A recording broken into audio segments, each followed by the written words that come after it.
দেখুন, ধন্যবাদ আপনাকে। 12ই ফেব্রুয়ারি নির্বাচনের পর বাংলাদেশে জনগণের ভোটের মাধ্যমে একটা নির্বাচিত সরকার ক্ষমতায় এসেছে।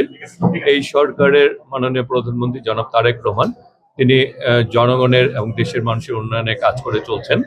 তারই ওনার প্রতিনিধি হিসাবে আজকে এই এলাকার জনগণ ভোট দিয়ে আমাদের এই এলাকার যারা রয়েছেন অথবা আমাদের বিভিন্ন নেত্রকোনার উন্নয়নের জন্য তিনি এই এলাকার, যেমন আমাদের মাননীয় ডেপুটি স্পিকার রয়েছেন, তিনি এই পুরা নেত্রকোনা জেলার উন্নয়নের জন্যই তিনি কাজ করে চলছেন। যেখানে যেখানে কাজ করলে নেত্রকোনাবাসী উপকৃত হয় সেই কাজগুলি করছেন তিনি। আজকে এসেছেন আমাদেরকে এখানে, আমাদের যেমন মাননীয় ডেপুটি স্পিকার রয়েছেন, আমাদের ব্যারিস্টার কায়সার কামাল সাহেব উপস্থিত রয়েছেন, আমাদের রেল সচিব ফাহিমুল ইসলাম, আমাদের রেলের ডিজি আফজাল হোসেন সাহেব সহ আমাদের অন্যান্য অনেকে উপস্থিত রয়েছেন। আসলে এখানে আজকে উপস্থিত হয়েছে যে এই জারিয়া রেল স্টেশনটি দীর্ঘ প্রায় 1918 সালে এটি প্রতিষ্ঠিত। এই রেল স্টেশনটিকে আরো বাস্তবায়ন করে এটিকে উপযুক্ত করা যায় কিনা, এবং ব্রিটিশ আমলে যেমন একটা দাবি ছিল যে এটি দুর্গাপুর পর্যন্ত প্রশস্ত করা যায় কিনা, সেই চিন্তা ভাবনা থেকেই যে এলাকার মানুষের একটি দাবি ছিল। বাট এই জিনিসটি বাস্তবায়ন করতে যে আমাদেরকে যে বাস্তব যেসব বিভিন্ন প্রতিকূলতার সম্মুখীন হতে হবে, সেই সমীক্ষার মাধ্যমে আমরা আগামী দিনে এই জিনিস এই ব্যাপারে আমাদের আছে, যেহেতু রেলের সচিব সাহেব এবং ডিজি সাহেব উপস্থিত রয়েছেন, আমাদের রেলের অন্যান্য কর্মকর্তাবৃন্দ উপস্থিত রয়েছেন, তা মাঠ পর্যায়ে এটি জরিপ করে এটার ফিজিবিলিটি দেখে তারপরে আমরা এই ব্যাপারে আমরা সিদ্ধান্ত নিব।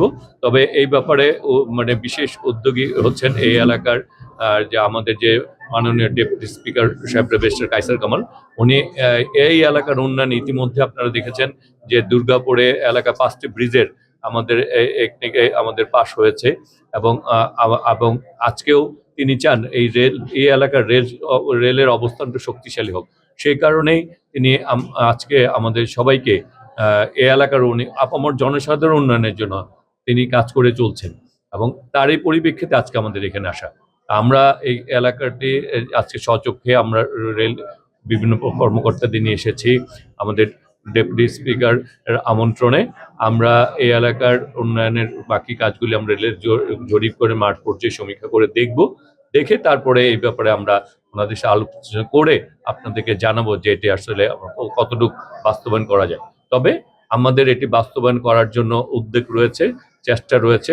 আমরা চাই রেল ব্যবস্থাকে সারা বাংলাদেশকে প্রতিষ্ঠিত করতে, বাংলাদেশের সকল মানুষের কাছে রেলের সেবা পৌঁছে দিতে।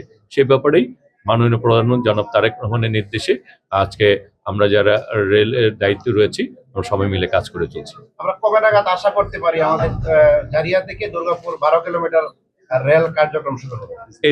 এটা ফিজিবিলিটি স্টাডি করা হবে, তারপরে এটার নিয়ে মাঠ পর্যায়ে টোটাল সবকিছু করে বলতে পারবো। এই মুহূর্তে বলার সুযোগ নেই, তবে যেহেতু আজকে আমরা এখানে এসেছি তার প্রাথমিক কার্যক্রম শুরু হচ্ছে। তারপরে আমরা এটা ফিজিবিলিটি আমরা সবকিছু পরীক্ষা নিরীক্ষা করার পরেই আমরা এই ব্যাপারে আপনার সুনির্দিষ্ট করে কিছু বলতে পারবো। ইন্টারসিটি ট্রেন কবে নাগাদ চালু হতে পারে? দুর্গাপুর, কলমাকান্দা এবং দুবহরাবাসী কিন্তু একমাত্র আমাদের ট্রেনের জন্য সমস্যা ভুগছে। ট্রেনটা কবে নাগাদ চালু হবে এই বিষয়ে যদি বলেন। দেখেন, আমাদের আপনি জানেন বিগত সময়ে একটি ফ্যাসিস্ট সরকার ছিল, তারা রেলে একটা লুণ্ঠন চালিয়েছে, রেল একরকম অর্থ সন্ত্রাস চলছিল। আমাদের লোকোমোটিভ ইঞ্জিন বা ক্যারেজ বা বগি আমরা যেগুলি কোচ বলি, সেগুলি প্রাপ্তি সাপেক্ষেই এই ব্যাপারে আমরা সিদ্ধান্ত নিতে পারবো। তবে এই এলাকার মানুষের প্রতি এই এলাকার যেমন ডেপুটি স্পিকারের যেমন অনেক ভালোবাসা রয়েছে, গভীর সেই ভালোবাসার থেকে তাগাদাও রয়েছে। আমরা কাজ করে চলছি, বাকিটা বাস্তবতার ভিত্তিতে আমরা বলতে পারবো, এবং লোকোমোটিভ এবং ক্যারেজের প্রাপ্তির সাপেক্ষে আমরা বলতে পারবো যে এটি আমরা কবে বাস্তবায়ন করতে পারবো।